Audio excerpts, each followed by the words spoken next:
Praise the Lord. आप सभी को जय मसीह की। मैं परमेश्वर का धन्यवाद देता हूँ आज की सुबह दिखाने के लिए। एक और दिन परमेश्वर ने हम सबके जीवन में दिया है। हम परमेश्वर को कोटि कोटि धन्यवाद दें। बहुत दिनों के बाद मैं आपके सम्मुख उपस्थित हुआ हूँ, क्योंकि मैं बीमार नहीं था। मैं आपको सच बताऊं, मैं बीमार नहीं था, कोई ऐसी प्रॉब्लम भी नहीं थी। ये बात थी कि मुझे पंजाब जाना था एक कन्वेंशन में, वहाँ पर मेरी प्रीचिंग थी, तो उसकी तैयारी में मैं लगा था, तो पूरा हफ्ता उसमें लग गया। तो इसके लिए मैं आपसे क्षमा चाहता हूँ।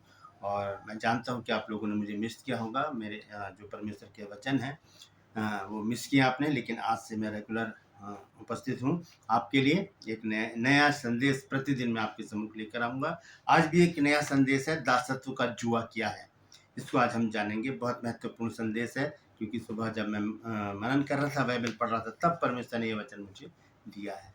और मैं आपसे निवेदन करता हूँ कि कल संडे है, अगर आप चर्च नहीं जा पा रहे हैं किसी भी कारण से, तो यहाँ पर आइए 11 बजे, सुबह 11 बजे यहाँ पर आइए, हमारे साथ शामिल होइए आराधना में। परमेश्वर के वचन को सुनिए और अपनी आत्मिक उन्नति कीजिए। 11 बजे का समय है। मैं आपको बता देता हूँ फिर से, क्योंकि आपको इसी चैनल पर आना है। कोई लिंक आपको नहीं भेजा जाएगा, आपको सिर्फ ऑन करना है और आपको पास कल का वीडियो जो है लाइव टेलीकास्ट आपके पास आ जाएगा। प्लीज जरा। और आज का जो संदेश है वो है दासत्व का जुआ क्या है। जब हम पढ़ते हैं गलातियों 5 अध्याय उसका 1 पद, तो वहाँ पर लिखा है कि मसीह ने स्वतंत्रता के लिए तुम्हें स्वतंत्र किया है, इसलिए दासत्व के जुए में फिर से ना जुटो। ये दासत्व का जुआ क्या है, और ये दासत्व क्या चीज़ है, जुआ क्या चीज़ है, इसके बारे में आज हम अच्छी तरह से जानकारी हासिल करेंगे। तो बने रहिए मेरे साथ, पूरा संदेश सुने और इसे शेयर करें, ताकि और भी लोगों तक ये सच्चाई पहुंचे कि जुआ आखिर है क्या। बहुत से लोग जुआ वो समझते हैं जो हम पैसों का खेलते हैं, वो नहीं, ये कुछ और चीज़ है जो मैं आपको आज बताऊंगा। एक तस्वीर भी आपके सामने रखूंगा। और ट्रू पर्स में आज का सवाल बहुत आसान है आपको बताने कि तू और तेरा घराना कब या कैसे उद्धार पाएगा। जानते हैं तो कमेंट्स में लिख दीजिए, नहीं तो डिस्क्रिप्शन में आपको इस सवाल का जवाब मिल जाएगा। और यदि आप हमारे बाइबल कॉलेज की बुक परचेज करना चाहते हैं, 20 बुक का सेट है, तो इस नंबर पर मुझे व्हाट्सअप मैसेज करके लिखिए कि मुझे आपकी पुस्तकें चाहिए। उसी समय आपको पूरी जानकारी मिल जाएगी। और मेरा जो मुहिम है, मैं भी चेला, उसमें अगर आप शामिल होना चाहते हैं तो इस नंबर पर मुझे व्हाट्सअप मैसेज करके लिखिए कि मुझे इस मुहिम में शामिल कर दीजिए, मैं भी चेला। तो आपको उसी समय ऐड कर लिया जाएगा। अभी मैं किसी के आंसर नहीं दे रहा हूँ, क्योंकि मैं पूरा पूरा कॉन्सेप्ट जो है वो तैयार कर रहा हूँ। उसके बाद मैं सबको रिप्लाई करूँगा और बताऊँगा कि आगे क्या आपको करना है, किस तरह से इस मुहिम में आप जुड़ सकते हैं। तो तैयार रहिए एक अच्छे इवेंट्स के लिए। ये एक बड़ी प्रतियोगिता है, जिसमें अगर आप हिस्सा लेंगे तो आपको इसमें सर्टिफिकेट हमारे जो बाइबल स्कूल है उसकी तरफ से आपको मिलेगा। तो इस नंबर पर मुझे व्हाट्सअप मैसेज ज़रूर कीजिए और इस मुहिम में शामिल हो जाइए, और भी लोगों को इस हमारे साथ जोड़ें, ताकि हम बहुत से लोग मिलके सच को फैलाएं, क्योंकि यहाँ पर ज़िद है सच को फैलाने की। आइए एक छोटी सी प्रार्थना करते हैं, उसके बाद आज के वचन में चलेंगे। प्रभु जी, मैं धन्यवाद देता हूँ आज की सुबह दिखाने के लिए, और विनती करता हूँ प्रभु, आज के वचन को भी शेयर करने में मेरी मदद सहायता कर। मेरे होठों को, मेरे दिल दिमाग को छूकर ब्लेस कर। मेरी आत्मा, मेरा शरीर तेरे ही कब्जे में रहे, ताकि बोलने वाला मनुष्य नहीं बल्कि तेरा आत्मा हो। जो भी गुण भेद की बातें आज के वचन में छिपी हैं, वो हम पे प्रकट करना प्रभु, ताकि हम उन बातों को जानें और उन्हीं के अनुसार अपने जीवन को व्यतीत करने वाले बन जाएं। प्रभु जी, जितने भी लोग इस वचन को देख रहे हैं, सुन रहे हैं, उन सब पर मैं तेरी आशीष बोलता हूँ। हर एक को आशीषित कर। हर एक की रोग, बीमारी, चिंता, परेशानियां, दुख, तकलीफें, लड़ाई झगड़े, तफरके, मनमुटाव, बांझपन, कर्जा, नशा, बेरोजगारी, कमी, खटिया, बुरी बीमारी, तलाक की समस्याएं हर एक घर से, हर एक दल जिस्म जान से दूर कर दे। यीशु नासरी के नाम से मांगते हैं, आमीन। Praise the Lord. तो आइए आज के संदेश को शुरू करेंगे। संदेश है दासत्व का जुआ क्या है। दासत्व का जुआ क्या है। सबसे पहले मैं आपको बताना चाहता हूँ दासत्व के बारे में कि दासत्व होता क्या है। दासत्व का मतलब होता है गुलामी, किसी के अंडर में अपनी जिंदगी को दे देना, किसी के अंडर में, किसी के भय में अपने जीवन को व्यतीत करना। क्योंकि जब पुराने जमाने में जब राजा लोग जब दूसरे राज्य को जीत लेते थे, तो उस राजा को गुलाम बना लेते थे और उनकी प्रजा को भी गुलाम बनाकर उनके साथ व्यवहार करते थे, गुलामों वाला। जैसे कि इजरायली लोग जब मिस्र में थे, तो वहां पर वो मिस्र की गुलामी में थे। 430 साल उन्होंने मिस्र की गुलामी में बिताए और उसके बाद परमेश्वर ने मूसा और हारून को भेजा उनको वहाँ से निकालने के लिए। और जब वहाँ से निकाले गए तब निर्गमन की पुस्तक लिखी गई। निर्गमन का मतलब है बाहर निकलना। तो बाहर निकाले गए, दासत्व के जुए में थे ये लोग, वहाँ से निकल कर बाहर आ गए और परमेश्वर ने इनको बाहर निकाला। हम भी एक अजीब से, एक ऐसे घिनौने जुए के नीचे हैं, ऐसी गुलामी के नीचे हैं जिससे यीशु मसीह ने हमको निकाला है। इसीलिए यहाँ लिखा है कि मसीह ने स्वतंत्रता के लिए तुम्हें स्वतंत्र किया है। आइए देखेंगे गलातियों 5 अध्याय का पहला वचन। मसीह ने स्वतंत्रता के लिए हमें स्वतंत्र किया है, तो इसी में स्थिर रहो, इसी में बने, इसी स्वतंत्रता में हमें स्थिर रहने की जरूरत है और दासत्व के जुए में फिर से ना जुड़ो। ये बड़ी भयंकर बात हो जाएगी अगर हम दोबारा से गुलामी में चले गए। आइए एक वचन देखेंगे हम, दूसरा पतरस है 2 अध्याय और उसका 19 पद। देखिए यहाँ पर संत पतरस ने क्या कहा है।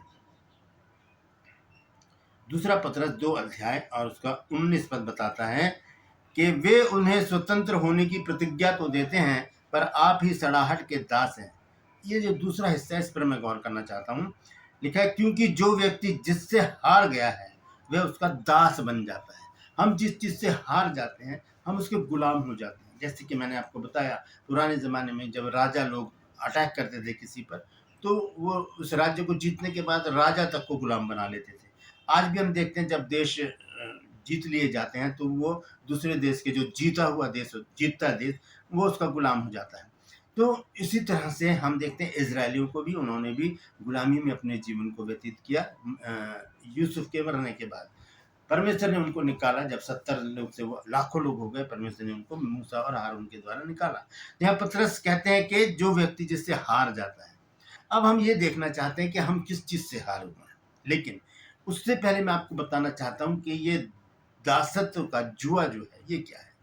जुआ किसे कहते हैं? जुआ होता है एक इंस्ट्रूमेंट होता है, वो एक ऐसी चीज होती है जो बैलों के कंधे पर रखा जाता है। ये देखिए चित्र देखिए, यहाँ पर 2 बैल हैं, उनके कंधे पर एक लकड़ी लगी हुई है ऐसे करके, और वो उसे कहते हैं जुआ, वो है जुआ।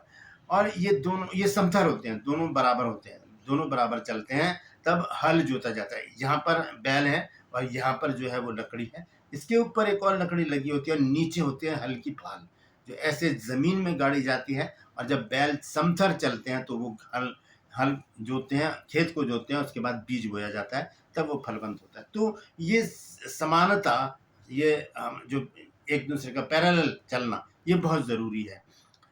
असमान जुए में नहीं जुतना, क्योंकि हम देखते हैं दूसरा कुरिन्थियों 6 अध्याय के 14 पद में लिखा है अविश्वासियों के साथ असमान जुए में ना जीतो। अविश्वासियों के साथ असमान जुआ। अब असमान जुआ क्या होता है? ये तो आप हैं, आप बिल्कुल सही चल रहे हैं और अविश्वासी इतने नीचे हैं। तो अब यहाँ पर जुआ कैसे रखा जाएगा? जुआ तो यहाँ पर आएगा ना, अविश्वासी यहाँ पर है या फिर यहाँ पर है। तो असमान जुआ कभी भी कामयाब नहीं होता, वो हल नहीं जोत सकता है ना। असमान जुआ हो सकता है कि आप ऐसे चल रहे हैं विश्वास में और अविश्वासी उल्टी दिशा पर चल रहा है। तो जब उल्टी दिशा पर दूसरा चल रहा होगा तो वो जुआ कैसे रखा जाएगा? वो जुआ कैसे कामयाब होगा? वो जुआ किसी भी रीति से कामयाब नहीं होगा, मुड़ जाएगा, टूट जाएगा, खेत नहीं जुतेगा, बीज नहीं बोया जाएगा, फलवंत नहीं हो पाएंगे और फिर कहाँ से हमें आशीष मिलेगी। इसीलिए बाइबल हमें बताती है कि हमें अविश्वासियों के साथ असमान जुए में नहीं जुतना, क्योंकि मसीह का बलियाल के साथ और परमेश्वर के मंदिर का मूर्तों के साथ क्या संबंध है, ऐसा सब कुछ वहां पर लिखा है। आप पढ़ सकते हैं दूसरा कुरिन्थियों 6 अध्याय 14 पद से 17 पद तक। तो यहाँ पर मैं आपको बताना चाहता हूँ, पतरस ने कहा कि जो व्यक्ति जिससे हार जाता है वो उसका गुलाम हो जाता है। तो हम किससे हारे हुए हैं? हम किससे हारे हुए हैं? गलातियों की अगर पुस्तक पढ़े हम 5 अध्याय में, हम आगे अगर हम उसको पढ़ते हैं 19 पद से, तो वहां लिखा है शरीर के काम तो प्रगट है, अर्थात व्यभिचार। अगर हम व्यभिचार से हार गए तो हम उसके गुलाम हैं। गंदे काम, अगर हम गंदे काम से हार गए तो उसके गुलाम है। लुचपन, अगर हम लुचपन से हार गए तो उसके गुलाम है। मूर्ति पूजा, अगर हम उससे हार गए तो हम उसके गुलाम है। टोना झगड़ा, बैर फूट, विधर्म, डाह मतवालापन, क्रोध, अगर हम अपने क्रोध से हारे हुए हैं तो हम उसके गुलाम हैं। अगर हम झूठ बोलने की आदत से हारे हुए हैं तो हम उसके गुलाम हैं। अगर हम घमंड से हारे हुए हैं, किसी भी प्रकार का घमंड, तो हम उसके गुलाम हैं। यदि हम नशे से हारे हुए हैं, कोई सा भी नशा हो, हम उसके गुलाम हैं। अगर हम व्यभिचार से, गंदे कामों से हारे हुए हैं तो हम उनके गुलाम हैं। तो इस गुलामी से निकालने के लिए ही तो यीशु मसीह क्रूस पर चढ़े थे। हमें पाप की गुलामी से आज़ाद करने के लिए यीशु मसीह ने अपने आप को दे दिया। तो उसकी कुर्बानी बेकार ना जाए, इसलिए हमें दोबारा से उस जुए में ना जुटें। यही कहा गया है पौलुस के द्वारा गलातियों 5 के पहले पद में कि मसीह ने तुम्हें स्वतंत्रता के लिए स्वतंत्र किया, इसलिए दासत्व के जुए में फिर से ना जुटो। तो ये जो जुआ है ये हमारे लिए बहुत महत्वपूर्ण है। हमें समथर जुए में चलना है। और वो जुआ कौन सा है? आइए देखेंगे मत्ती रचित सुसमाचार 11 अध्याय 28 और 29 पद। देखिए यहाँ पर बहुत फेमस, बहुत प्रचलित आयत है ये, मैथ्यू चैप्टर 11 वर्स 28-29। लिखा है, यीशु मसीह कहते हैं, हे सब परिश्रम करने वालों और बोझ से दबे लोगों, मेरे पास आओ, मैं तुम्हें विश्राम दूंगा। ये बुलाहट सबके लिए है। मेरे पास आओ। किसी विशेष समुदाय के लिए नहीं है, इजरायलियों के लिए नहीं है, पास्टर लोगों के लिए नहीं है, याजकों के लिए नहीं है, स्त्रियों के लिए, पुरुष के लिए नहीं है। ये सब समस्त मानव जाति के लिए ये बुलाहट है। यीशु मसीह कहते हैं, हे सब परिश्रम करने वालों और बोझ से दबे लोगों, मेरे पास आओ, मैं तुम्हें विश्राम दूंगा। अब देखिए 29 पद में क्या लिखा है। 29 पद में लिखा है, मेरा जुआ अपने ऊपर उठा लो और मुझसे सीखो, क्योंकि मैं नम्र और मन में दीन हूं, और तुम अपने मन में विश्राम पाओगे। ये यीशु मसीह हैं, ये हम हैं। तो हमें यीशु मसीह की समानता में, यीशु मसीह अपनी समानता में हमें लाने के लिए इस जुए को हमारे कंधे पर रखना चाहते हैं, हमारी गर्दन पर रखना चाहते हैं। वो कहते हैं, मेरा जुआ उठा लो, जो बहुत सहज है, बहुत आसान है, इसमें कोई गुलामी नहीं है, इसमें कोई व्यभिचार नहीं है, कोई गंदे काम नहीं है, कोई लुचपन नहीं है, कोई मूर्ति पूजा नहीं है, कोई टोना बैर झगड़ा फूट विधर्म डहा मतवालापन क्रोध गाली बकना नशा, ऐसा कुछ भी नहीं है। ये एक ऐसा जुआ है जो हमें परमेश्वर के राज्य की तैयारी के लिए आगे लेकर चलता है। यीशु मसीह कहते हैं, मेरा जुआ अपने ऊपर उठा लो। तो वो जुआ कौन सा है? वो है परमेश्वर के साथ चलने वाला वो जुआ, जब हम विश्राम की ओर आगे बढ़ेंगे। Praise the Lord.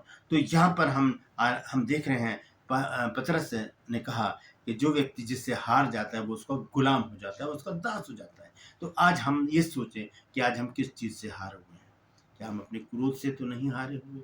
हम देखिए, इस जिस देश में हम रहते हैं, इस देश को आज़ाद हुए 77 के करीब साल हो गए, शायद 76-77 ईयर्स हो चुके हैं। तो क्या हम आज़ाद हो गए हैं? हम वैसे तो आज़ाद हो गए हैं प्रत्यक्ष रूप से, लेकिन हम शारीरिक रूप से आज भी गुलाम हैं, अपनी आदतों के गुलाम हैं। हम गुटखा और हम नशा, शराब पीने के, खाने के आदि, इसके हम गुलाम हैं। हम गाली देने की आदत के गुलाम हैं, हम नशे के गुलाम हैं, हम क्रोध के गुलाम हैं, हम घमंड के गुलाम हैं, हम व्यभिचार के गुलाम हैं, हम गंदे कामों के गुलाम हैं। ये गुलामी हमें गर्क की ओर लेकर जाएगी और नरक की ओर लेकर जाएगी। इस गुलामी से छुटकारा पाने के लिए हमें यीशु मसीह के पास आना है, पश्चाताप करते हुए, और कहना है, प्रभु मैं अपने सारे गुनाहों को मानकर इन्हें छोड़ देने का वायदा करता हूँ, तू मुझे अपना ले, तू मुझे एक्सेप्ट कर। ये जो जुआ, जो व्यर्थ का जुआ मैंने अपने कंधे पर रखा हुआ है, ये उतार कर फेंक दे और अपना जुआ मेरे कंधे पर रख दे, मेरी गर्दन पर रख दे, ताकि मैं तेरे साथ साथ साथ चलूं और उस मुकाम पर पहुंचूं जहां तू मुझे देखना चाहता है। दोस्तों, यीशु मसीह ने हमें सच में स्वतंत्रता के लिए, एक पवित्र जीवन जीने के लिए स्वतंत्र किया है। आइए आखिर में एक वचन और देखेंगे, गलातियों की पुस्तक में ही है, 5 अध्याय और उसका 13 पद। यहाँ लिखा है कि हे भाइयों, तुम स्वतंत्र होने के लिए बुलाए गए हो, परंतु ऐसा ना हो कि यह स्वतंत्रता शारीरिक कामों के लिए अवसर बने, वरन प्रेम से एक दूसरे के दास बनो। किसके दास बने? एक दूसरे के प्रेम में, और किसी बात में नहीं, डर के मारे नहीं, या किसी लालच के मारे नहीं, किसी के गुलाम बन जाए, प्रेम में एक दूसरे के दास बने। तो लिखा है कि तुम स्वतंत्र होने के लिए बुलाए गए हो। तो ये हमारी स्वतंत्रता शारीरिक कामों का कारण ना बन जाए कि अब तो हम आज़ाद हो गए, अब हम कुछ भी कर सकते हैं। नहीं, प्रभु यीशु मसीह का जुआ अपने पर उठाएं और उसमें चलें। प्रभु यीशु मसीह हमें शिरोमणि बनाना चाहता है, प्रभु यीशु मसीह हमें ऊपर देखना चाहता है, प्रभु यीशु मसीह हमें अपने डील डॉल तक लेकर जाना चाहता है। तो दोस्तों, ये बहुत ज़रूरी संदेश है कि हम दासत्व के जुए में फिर से ना जूझें। वहाँ से हम निकल चुके हैं। हम अपने वो गुलामी, जो शारीरिक गुलामी थी, उसमें से यीशु मसीह ने हमें निकाल दिया अपने प्राणों को देकर। उसने हमें मोल लेकर खरीदा है शैतान के हाथ से। हम खरीदे गए लोग हैं, हम ले पालक लोग हैं। हमें अब यीशु मसीह के अनुसार चलने की ज़रूरत है। उसके लिए हमें एक ही काम करना होगा कि यीशु मसीह का जुआ अपने गर्दन पर रखकर उसके साथ साथ साथ साथ साथ साथ चलना होगा। Praise the Lord. परमेश्वर इन वचनों के द्वारा हम सबको आशीष दे। यदि आज आपने कुछ नया सीखा है तो कमेंट्स में ज़रूर लिखिए और इस वचन को शेयर कीजिए ताकि और भी लोग इन बातों को जान सकें। ट्रू पर्स में आज का सवाल है आपको बताना कि तू और तेरा घराना कब और कैसे उद्धार पाएगा। जानते हैं तो कमेंट्स में लिख दीजिए, नहीं तो डिस्क्रिप्शन में आपको इस सवाल का जवाब मिल जाएगा। और मैं आपसे निवेदन करता हूँ, यदि अभी तक आपने मेरे चैनल को सब्सक्राइब नहीं किया तो अभी सब्सक्राइब कर लीजिए, बेल आइकन को दबाइए ताकि नोटिफिकेशन आपके पास पहुंचे, नया वीडियो नई जानकारी बिना व्यवधान बिना रुकावट आपके पास पहुंच जाए। मेरे वीडियोस को लाइक कीजिए, शेयर कीजिए और कमेंट्स बॉक्स में आकर मुझसे जरूर बातचीत कीजिए। और अगर आप चाहते हैं हमारे बाइबल कॉलेज की बुक परचेज करना है जिसमें हजारों सरमन है जो कई वर्षों तक आपके काम आएंगे, तो इस नंबर पर मुझे व्हाट्सएप मैसेज करके लिखिए कि मुझे आपकी पुस्तकें चाहिए। उसी समय आपको पूरी जानकारी मिल जाएगी। और मेरा मुहिम है कि मैं भी चेला, इसमें शामिल होने के लिए इस नंबर पर व्हाट्सएप कीजिए और लिखिए कि मुझे इस मुहिम का सदस्य बना लीजिए। उसी समय आपके साथ आपको ऐड कर लिया जाएगा। तो मैं आपसे निवेदन करता हूँ, कल के लिए, कल संडे है, 11 बजे मुझसे फिर मिलिए। एक नया और अद्भुत संदेश लेकर मैं आपके सम्मुख आने वाला हूँ। तो बने रहें मेरे साथ। कल फिर मिलते हैं इसी चैनल पर सुबह 11 बजे। Praise the Lord. आज के लिए बस इतना ही। फिर मिलूंगा एक नए संदेश के साथ, एक नया वीडियो लेकर। तब तक के लिए मुझे इजाजत दीजिए, लेकिन अपना और अपनों का ख्याल रखिए और यीशु मसीह के जुए के नीचे आ जाइए, जो हमें बड़ी सरलता से, आसानी से उस मुकाम पर पहुंचाएगा जहां वो हमें देखना चाहता है। संसारिक जुआ हमें नीचे गिरा देता है, लेकिन यीशु मसीह का जुआ हमें ऊपर लेकर जाता है और हमें शिरोमणि बना देता है। Praise the Lord. परमेश्वर आप सबको आशीष